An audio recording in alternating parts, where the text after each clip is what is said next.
With the name of Allah, who is the merciful and beneficent. Our topic of discussion is that of research methodology and research approaches. Here, the research approaches is discussed in the slides. It's too much difficult, which is also difficult to understand for me as well as you. But I will discuss all these approaches in the simplest and easiest way you can understand easily. But here some words are too much tough, which creates problems. But don't worry, I will cover all these. First type of the research. First type of research approaches is that of the quantitative approach, and the second type is that of the qualitative approach.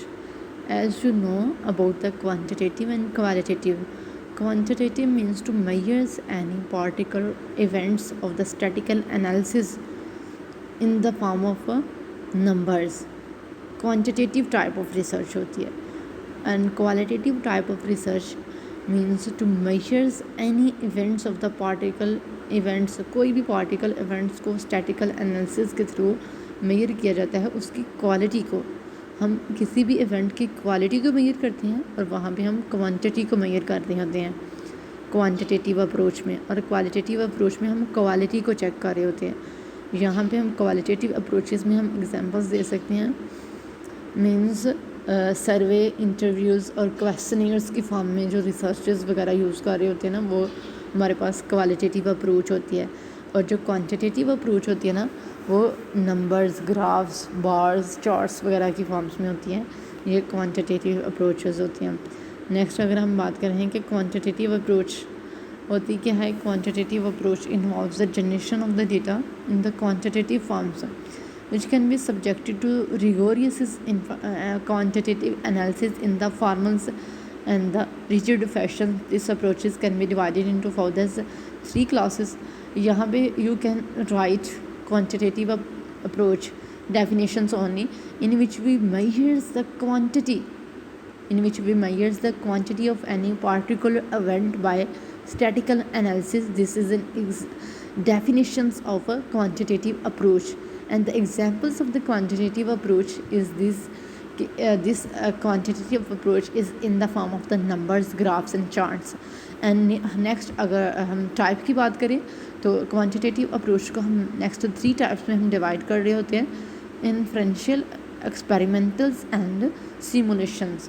These are all approaches to research. First हमारे पास inferential approach. Inferential approach is a type of research in which inferential approach is a type of research in which we describes the characteristics of the populations with the respect of the environments, or the relationship with the and the relationship with the environments. means populations की हम characteristics को describes कर रहे होते हैं with the populations के हम characteristics को डिस्क्राइब्स कर रहे होते हैं विद देयर इन्वायरमेंट. एक दूसरे के साथ क्या, इन्वायरमेंट के साथ उसका क्या ताल्लुक होता है, इसको हम यहाँ पे हम डेफिनेशन पढ़ लेते हैं. The purpose of the inferential approach to research to forms the database from which the infer the characteristics are the relationship of the populations. Means हम यहाँ पे पॉपुलेशंस के रिलेशनशिप और पॉपुलेशंस के करेक्टरिस्टिक्स को डिस्कस कर रहे होते हैं, तो इसको हम इन्फ्रेंशियल अप्रोच कह सकते हैं. This is usually means survey relation. Survey type research होती है यहाँ पे, which the samples of the populations is studied, observed और questions to determine its characteristics and it is inferred that the populations has the same characteristics. इससे पता चलता है कि करेक्टरिस्टिक्स पॉपुलेशन के सेम है.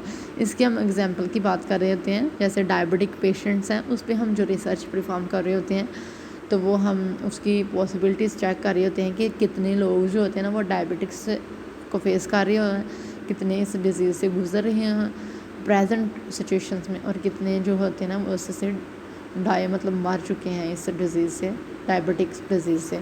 तो ये हमारे पास क्या है, इन्फ्रेंशियल टाइप ऑफ रिसर्च है.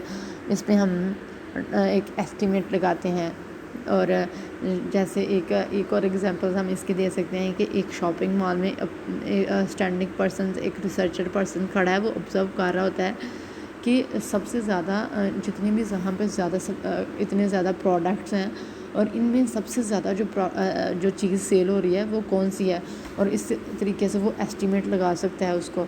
तो ये हमारी इसके एग्जांपल है कि वो पॉपुलेशन की करेक्टरिस्टिक्स और उसके रिलेशनशिप को फाइंड करता है रिसर्चर्स इसमें, और इन्फेयर करता है क्या इन्फेयर करता है, इन्फेयर द एक नतीजा अखज़ कर लेता है, कुछ भी कह सकते हैं कि जैसे वो डायबिटिक्स को देख सकता है तो वो पॉसिबिलिटीज़ चेक कर सकता है। नेक्स्ट अगर हम बात करें experimental type of the research, तो इसमें एक्सपेरिमेंटल अप्रोच में क्या होता है कि हमारे पास ऑब्जर्वेशंस और एक्सपेरिमेंट्स परफॉर्म किए जाते हैं। ये करेक्टराइज होती है by the much control over the researchers environments. In this some case of the variables are manipulated to observe the effect on others.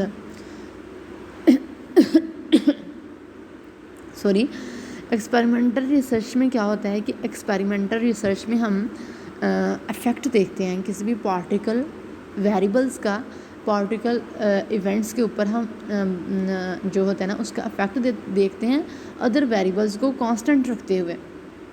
जैसे मैंने रेनफॉल की एग्जांपल्स दी थी, रेनफॉल्स जो होते हैं ना वो उसका प्लांट पे क्या इफ़ेक्ट होता है, तो एक चीज़ का दूसरी चीज़ पे इफ़ेक्ट देखा जाता है, एक वेरिएबल्स का दूसरे वेरिएबल्स पे इफ़ेक्ट देखा जाता है, तो हम इसको एक्सपेरिमेंटल अप्रोच कह सकते हैं। Effect of one variables on a particle phenomena keeping all other variables constant, this is known as experimental research. Experimental approach और एक्सपेरिमेंटल रिसर्च, इसमें हम एग्जांपल्स दे सकते हैं। साइंस जो होती है हमारे पास, science is used in physics, chemistry, biology, zoology. तो ये जो साइंस है ना, science is a one cause which affect all other variables, means these are all next branches of the science। But तो साइंस तो सभी में यूज़ होती है, फिज़िक्स में भी यूज़ हो रही है, केमिस्ट्री में भी यूज़ हो रही है, बायो में भी यूज़ हो रही है। तो this is an experimental approach. First हम we write the definition of which I told you what is an experimental approach in which the effect of one variables on a particle phenomena keeping all other variables constant. This is an definitions and examples. Science is used in physics, chemistry, zoology, these are and inferential में आपको definitions बताइए।